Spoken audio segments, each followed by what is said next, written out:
London, the 25th of December, 2025, a day that should have been reserved for peace, reflection, and the familiar rhythms of royal tradition. Instead, the British monarchy is scrambling to respond to an unprecedented Christmas ultimatum. On December 23rd, Prince Harry personally delivered a formal letter to Buckingham Palace outlining a series of explosive claims and controversial financial demands that insiders are calling the boldest, most shameless pressure campaign in modern royal memory.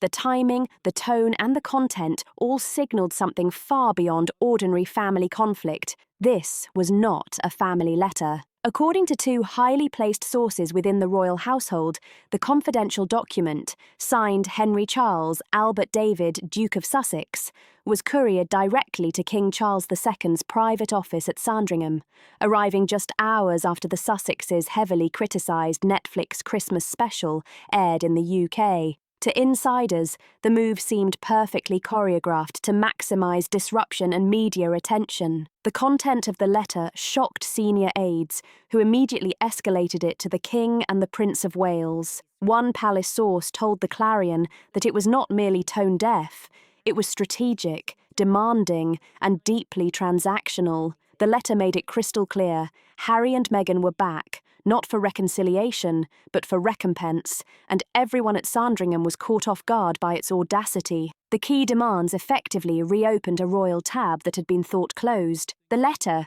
reportedly written under legal advisement and reviewed by Montecito-based public relations strategists, requested annual financial support equivalent to their prior full-time royal allocation, adjusted for inflation since 2020. They also demanded restoration of Frogmore Cottage, or an equivalent UK residence funded by the Crown Estate, and the reinstatement of Meghan Markle's access to the Queen Mary's Bandeau Tiara for international events, citing continuity, tradition, and recognition. Further, the Sussex requested a yearly child well-being grant of £5 million for Archie and Lilibet, as well as permanent entitlement to specific royal jewellery pieces previously loaned for public events, citing their emotional and symbolic value. The letter framed these requests as steps toward mutual respect, referencing Meghan's emotional distress, the relentless media siege the couple has endured, and the financial pressures of maintaining their public image,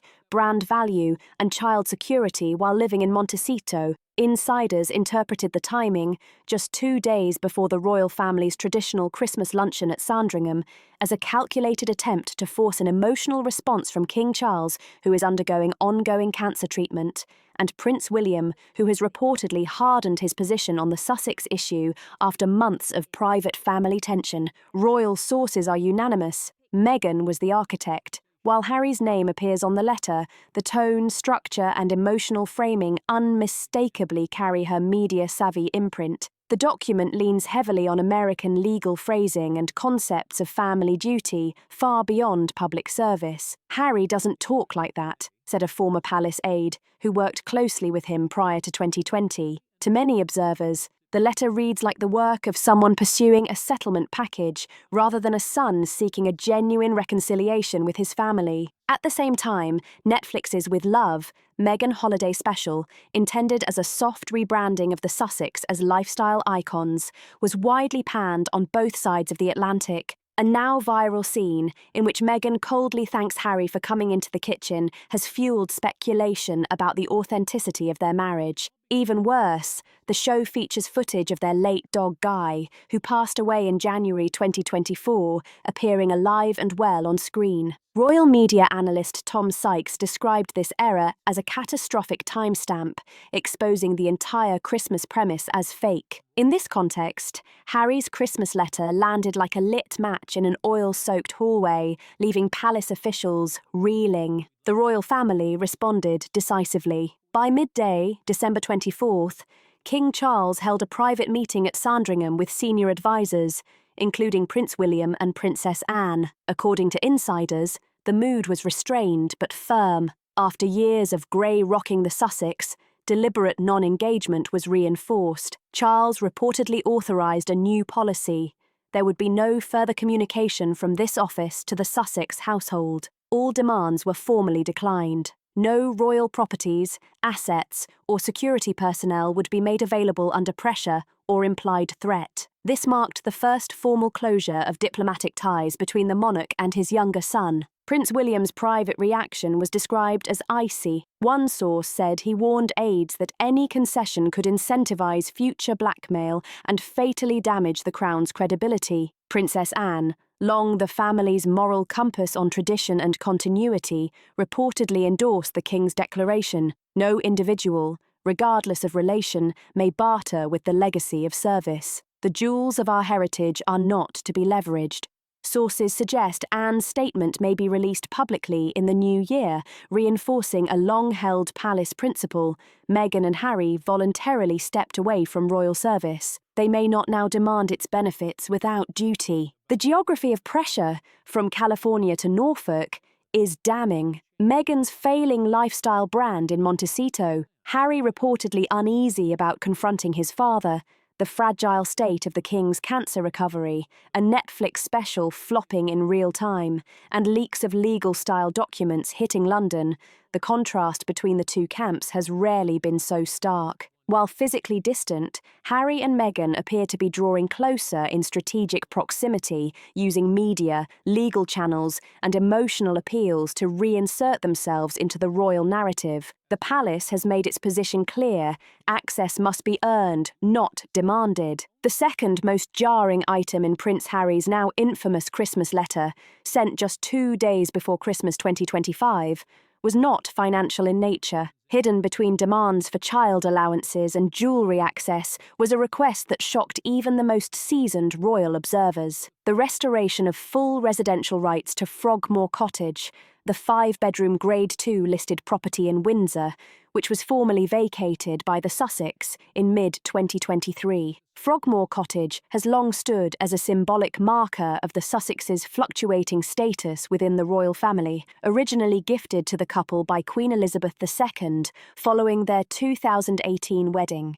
The property underwent extensive renovations totalling £2.4 million, initially funded by taxpayers via the sovereign grant. That expenditure sparked public backlash, fueled further when Harry and Meghan announced their departure from royal duties in early 2020, yet requested to retain the property as their UK base in 2021. Amid mounting criticism, the Sussex agreed to repay renovation costs, but the symbolic toll remained. The cottage became a royal Rorschach test. To some, a gesture of reconciliation. To others, persistent entitlement without responsibility. The final eviction notice was issued in June 2023, following the publication of Prince Harry's second memoir, draft unreleased but widely circulated, reportedly containing thinly veiled threats about unnamed senior royals. Buckingham Palace responded not with words, but with locks. Now, in December 2025,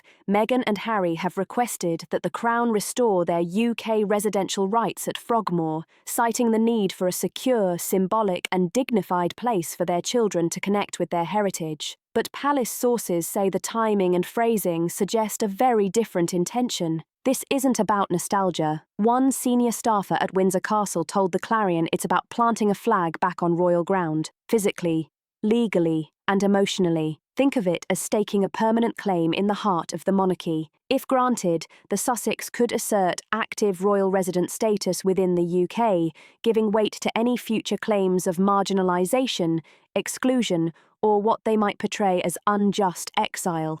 It's not just a residence.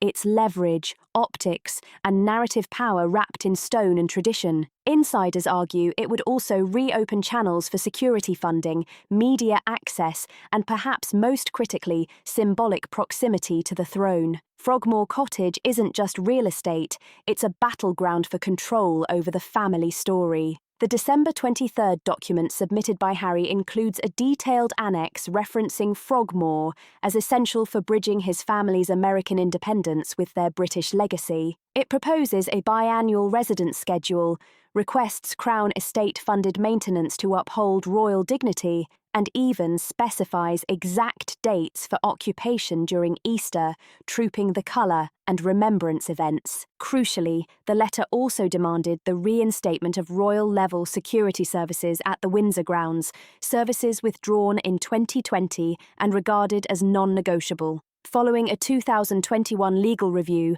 the annex closed with the line, "My children deserve the right to walk where I once walked under the flag of our family, not as visitors, but as heirs." For many inside the palace, that final sentence was a flashing red warning. "Harry has made it clear," said a royal protocol officer.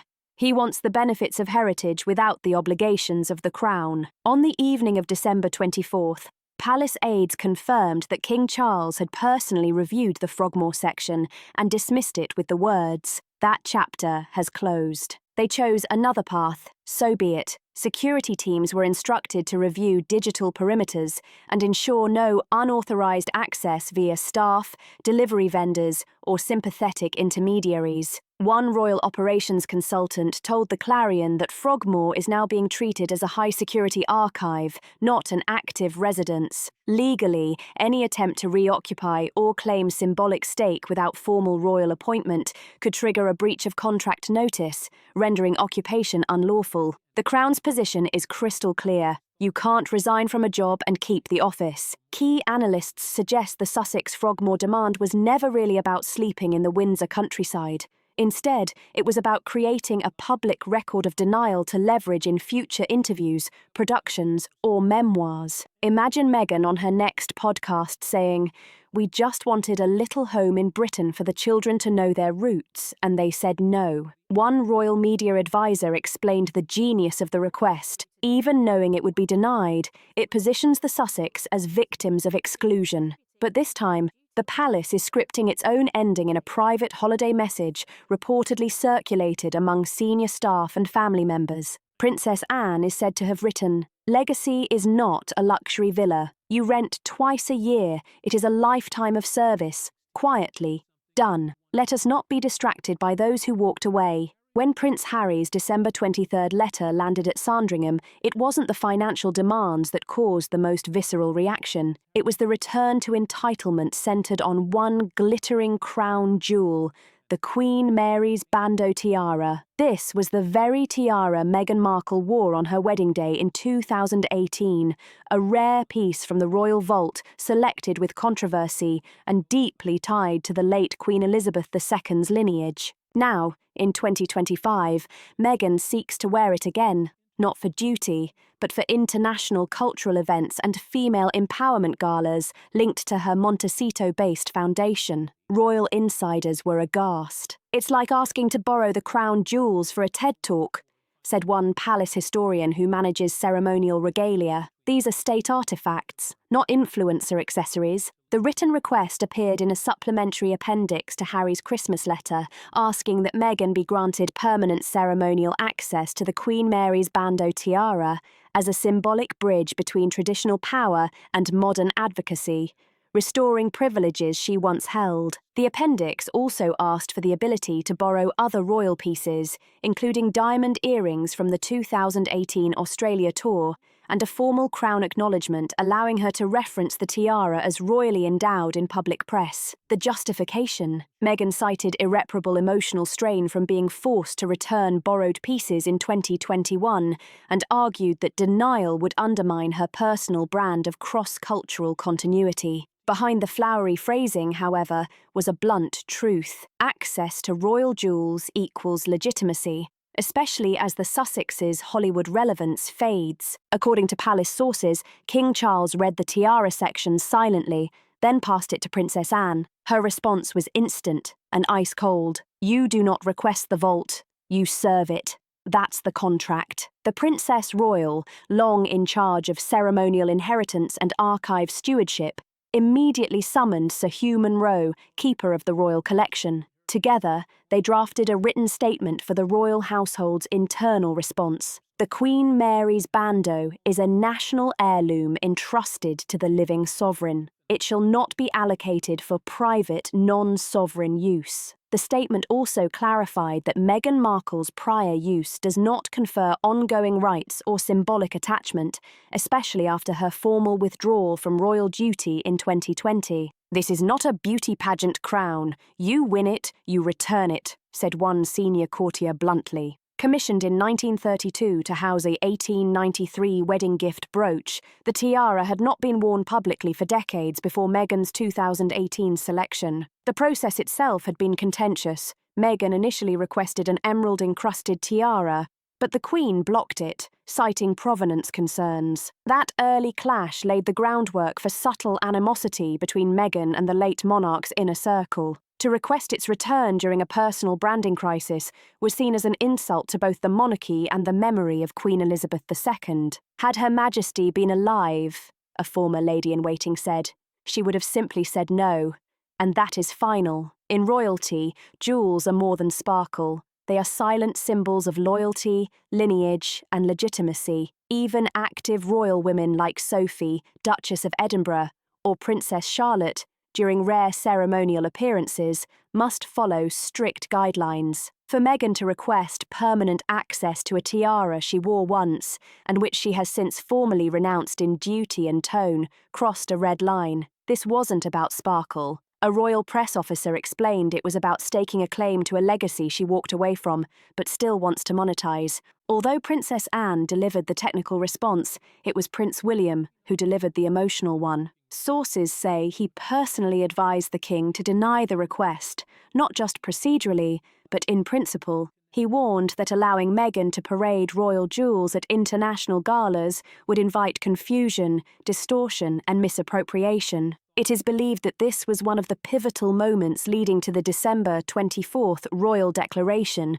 that severed all active communication with the Sussex. As of Christmas morning, 2025, the Queen Mary's bandeau remains safely locked in its vault at Windsor Castle, logged and untouched, as palace staff meticulously read line by line through Prince Harry's now infamous Christmas letter. What caught everyone off guard was what many insiders consider the most outrageous clause: a formal request for £5 million per year, child well-being provision for Archie and Lilibet Mountbatten Windsor. Framed as a protective and reparative measure, it was supposedly designed to address the children's loss of royal positioning, inherited duties, and public status. The demand was jaw-dropping, unprecedented in modern royal history, and left Sandringham stunned into silence. Sources confirm the letter outlines a 5-point financial plan labelled Generational Equity Support, which includes £2.5 million per child annually, payable in quarterly instalments.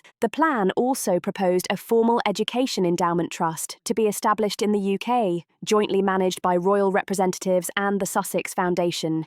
Yearly travel grants for heritage trips to maintain psychological continuity with ancestral lands and discretionary access to key ceremonial events. In a non-official capacity, the letter even demanded that the children be visibly included in royal family marketing and communications whenever it aligned with their public presence. Essentially, Harry and Meghan were crafting a privately funded parallel royal existence for their children, tethered to the institution, yet operating independently. This was a royal hostage note disguised as family advocacy, said one senior courtier. The letter claims the children suffered identity displacement due to stripped security protection, denied heritage access, and relentless press scrutiny in California. Meghan reportedly described it as an emotional exile imposed on innocent lives. But palace insiders saw it for what it was: a PR weaponized guilt trip designed to monetize lineage through manufactured victimhood.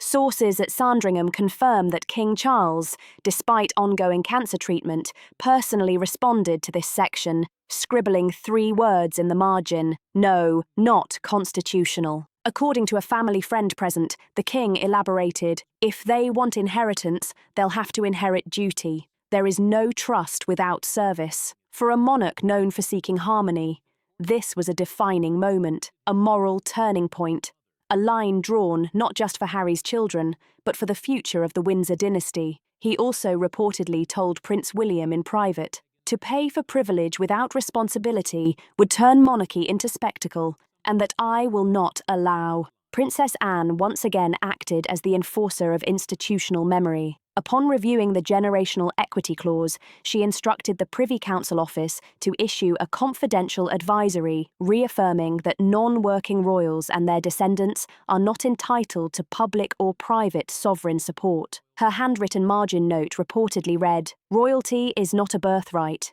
It is a contract broken by them." The advisory now serves as precedent to prevent future claims of dynastic inheritance through emotional argument rather than service. From a strategic perspective, royal analysts believe the child allowance demand was never primarily about money. It was optics. Veteran royal commentator Georgina Hargrave explained, "They knew this would be denied. The goal was to build a narrative of victimhood. Two innocent children denied love and protection by their grandfather. The setup was perfect for American media cycles, where stories of estrangement, generational trauma, and denied privilege go viral." Leaks about the denial were already circulating in US celebrity outlets by the evening of December 24th, even before the palace issued its embargoed response. A source close to the Sussex reportedly told a Los Angeles producer, "They asked for help, not handouts. If the royals won't protect our blood, what message does that send?"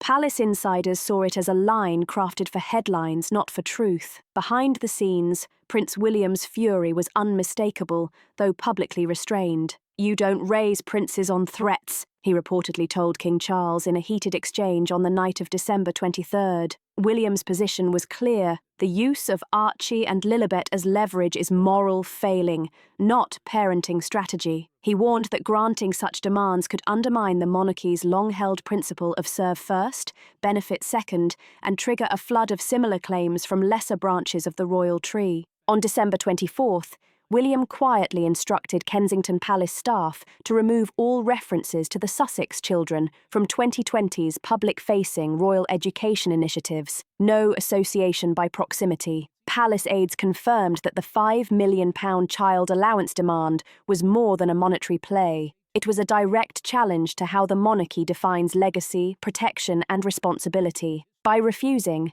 King Charles reaffirmed the principle that royal status cannot be inherited like a family fortune.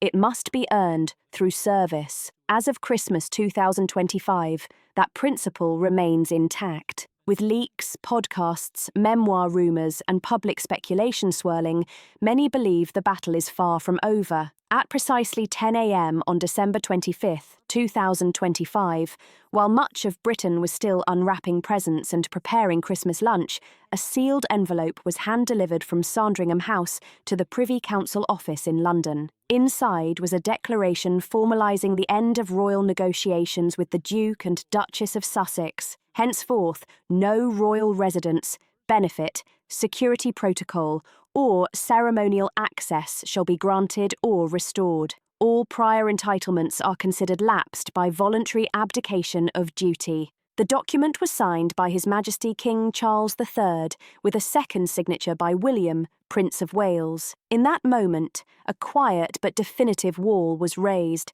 a generational consensus that the monarchy would no longer entertain the Sussexes' financial, symbolic, or emotional demands. Palace aides revealed that the final decision had been forged the night before, during a late Christmas Eve meeting between King Charles and Prince William in the King's private study at Sandringham. The session lasted nearly 2 hours. Though Charles initially hesitated to take such a hard line, concerned it might provoke leaks or deepen estrangement, William presented a long-prepared strategy memo detailing the risks of re-engagement, future blackmail, escalating Sussex attempts to leverage the crown for profit, and polling data showing waning sympathy for Harry and Meghan in both the UK and US. According to an aide present, William told his father plainly, "This is not about one couple.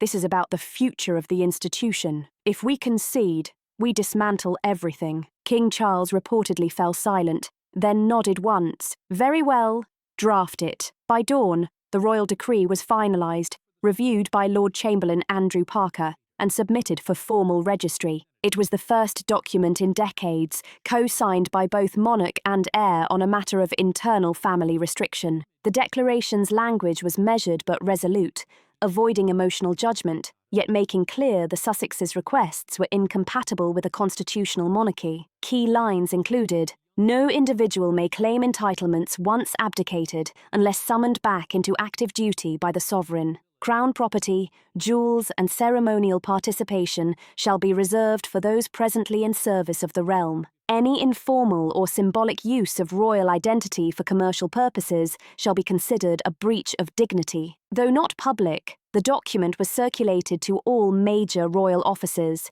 including Clarence House, Kensington Palace, and the Windsor estate, to ensure total operational compliance. A senior official confirmed that any future correspondence from Harry or Meghan would now be routed exclusively through the Legal Affairs Division, not the royal household. The door is closed, not slammed, not locked, but it is no longer part of this house. If King Charles was the face of the decree, Prince William was its backbone, quietly ensuring the machinery of monarchy would enforce it with precision and without hesitation. Palace insiders have noted the Prince of Wales's increasingly strategic role behind the scenes, acting not merely as heir, but as a stabilizing force amid the turbulence. According to one senior aide, William had advocated for a firm, non-emotional cut-off from the very first Sussex demands leaked in early November. He feared that any tolerance would be interpreted as weakness, allowing Meghan in particular to continue using the children and Charles's illness as wedges to advance personal agendas.